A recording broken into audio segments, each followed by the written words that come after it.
અમરેલી જિલ્લાના ધારી તાલુકા નજીક આંબરડી નદીમાં ગત મોડી રાત્રે વાછરડીના શિકારની મિજબાની કરતા એક સિંહ પરિવારનો વિડીયો સોશિયલ મીડિયામાં વાયરલ થયો છે. ધારી તાલુકામાં સિંહનું સામ્રાજ્ય ફરી શરૂ થયું હોવાનું સાબિત થવા પામ્યું છે. તો જંગલમાં શિકાર ન રહેતા વનના રાજાઓએ ગામડાની વાટ પકડી હોવાનું જોવા મળી આવ્યું છે. તો માત્ર અમરેલી જિલ્લામાં જ 839 કરતાં પણ વધારે સિંહની સંખ્યા નોંધાઈ ચૂકી છે. મેહુલ ત્રિવેદી સાથે CN24 ન્યૂઝ અમરેલી.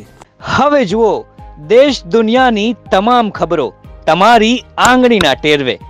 ઉઠાવો મોબાઈલ અને ગૂગલ પ્લે સ્ટોર પરથી ડાઉનલોડ કરો અમારી CN24 ન્યૂઝ મોબાઈલ એપ.